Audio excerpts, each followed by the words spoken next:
he looked up and saw a kind of a bat-shaped craft, like a UFO, with a red dome in the front that glowed red, and there were like greenish yellow lights on either wing. There was no tail. It was a flying wing, essentially, is what it looked like. And it was just there. And he watched it descend in a falling leaf motion where it stopped about maybe 75 feet above him. So, maybe 20, 25 meters above him. And it hovered there, motionless for a few seconds. And then he said it tilted and just dove into the water. And he gasped, and he just stood there waiting for it to come back out, which it never did. And it's an incredible thing. So he waited 14 years until 1966 when he wrote a long handwritten letter to the organization NICAP, which was quite active at that time. And he just said, look, this just happened to me 14 years ago. This is my experience. I don't really know what you're going to do with this, but I just thought you should know. And the letter just sat there for years. I don't think NICAP did anything with this case, frankly, until Carl Feit found it in the files, and he put it up on his website, which is how I was able to find it. And it's just like these types of cases. I'm sure Eldon White is no longer with us, and his case can't even be classified as forgotten because I think it was never really known. I don't think anyone really knew about it. So I had my illustrator, Alan Levine. He did a really nice illustration of it, which went into the book. And this is what I mean. I really wanted instances like that to not to be lost, because I have no doubt, there's not a doubt in my mind that the moment Eldon White is looking at that craft as it dives into the ocean had to probably be the most extraordinary moment of his life, bar none. I don't care what else happened. And so I didn't want it to be lost.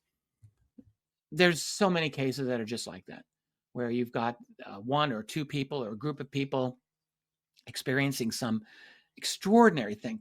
There's one, I think it's going to be in the second volume from the late 70s near Big Sur, California. A man and a woman are at the coast, like getting kind of late. They're just having fun. And they see this triangular craft. And I'm trying to remember if it came out of the water. I think it did. Oh, no. They see this triangular craft. It's not in the water. They see it low above the water, and it drops two golden orange orbs into the water. That's just crazy. So you're at off the California coast there. A black triangle drops two orange glowing basketballs essentially into the water. And the man was so excited. He runs to the water ahead of his girlfriend, and he's screaming at the triangular craft, "Take me with you."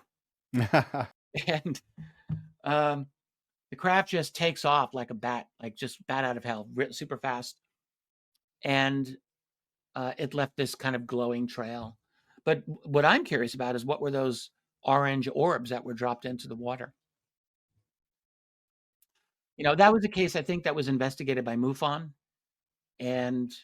But again, even though it got a MUFON investigation, it's like, what happens with it? It gets a brief investigation, and then you're done with it. And the world never even knows about it. Indeed. You mentioned there your illustrator, Alan Levine. What made you decide to kind of portray these stories via images? And also you've put maps in there as well. Can you just tell us about why you wanted to do that? Well, mention Alan first. So Alan is someone that I've gotten to know over the last several years. He's a wonderful man. He was an investigator back in the 70s with the organization APRO under James and Coral Lorenzen, and he got to know them very well. He was very close with them. So he knows the field very well. He's a wonderful illustrator. He's worked, that was one of his professions for many years. And I knew he would be good. And he was very, very enthusiastic about the project. So it was a natural fit. I'd been wanting to have these cases illustrated. I was really certain that I'd wanted that done. My original thought was to have kind of simple but high contrast black and white illustrations. Alan had a much more high level idea, I must say, and he just went all out and made full color, beautiful illustrations, and they're incredible. As far as with the maps, I'm well aware. You could talk to someone about where this or that particular case happened, but it's not obvious that everyone's going to have a clear mental picture of where this thing is.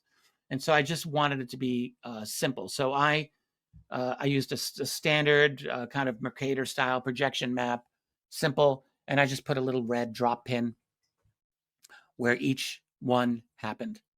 For me, that was important. I was very meticulous about finding out exactly where did these things happen, like as precise as possible. In some cases, you don't get all of the exact information, but I would say 90+% of the cases, it's quite exact. So I just wanted people to be able to have that as a reference guide, and I'm glad I did that.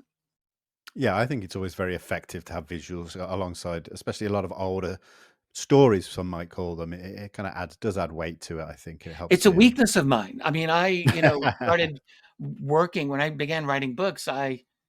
My goal was just to write a massive text, walls and walls of text. I thought that'll be great, and I discovered some people are fine with that, and a lot of people are not. So yes, I think visuals are a very, very important thing, and I'm glad this book's got a lot of good visuals in it. Sure.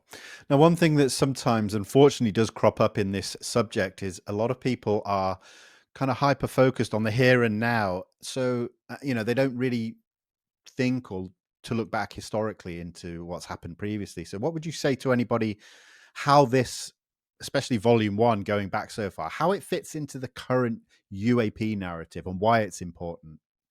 Well, for one thing, if we're dealing with the prospective presence of an other of any type, wherever they come from, we're dealing with these other intelligences.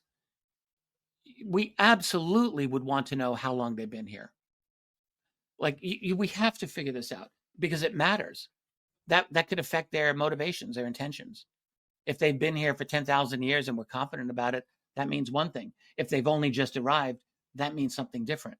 And from a purely human counterintelligence point of view, it seems to me very important to have a handle on that. And this is why I've never been really satisfied with the kind of knee-jerk response that they've been here forever. Who's the they that we're talking about? Is it the gray aliens? Have they been here forever? Or some other group? There's a lot of fuzziness about this. And so when I look at the older cases, I feel it's very important to look at them with a very cold, clear eye and not romanticize this thing and not just say they've been here forever because that's what we want.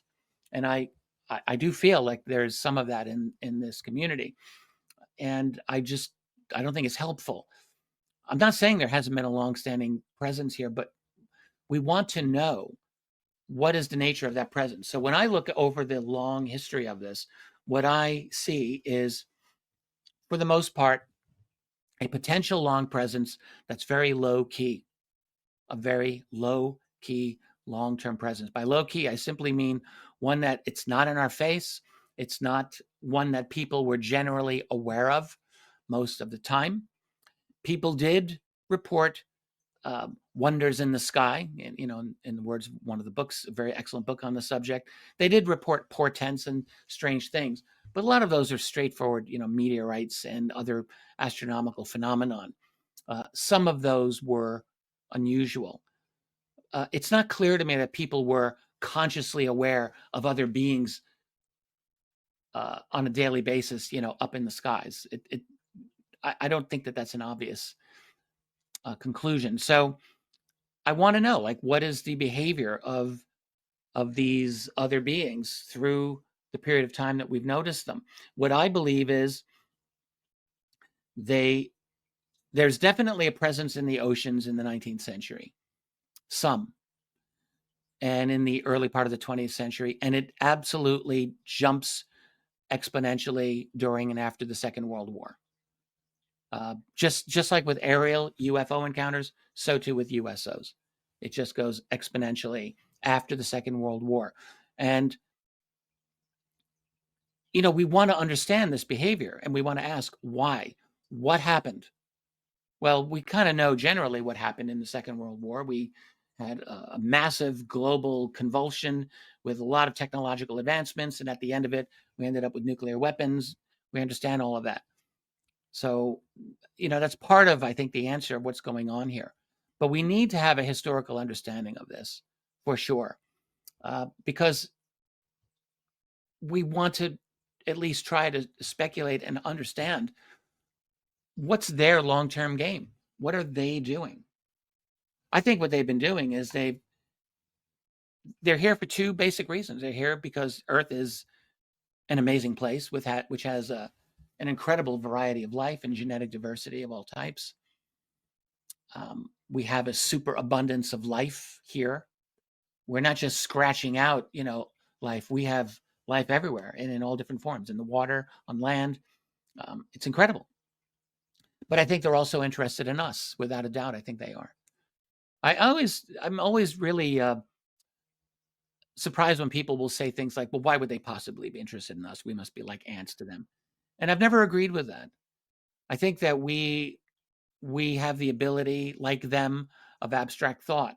We have the ability, like them, to engage in mathematics and to engage in science and to manipulate our environment in a very powerful way. They can do those things, so can we.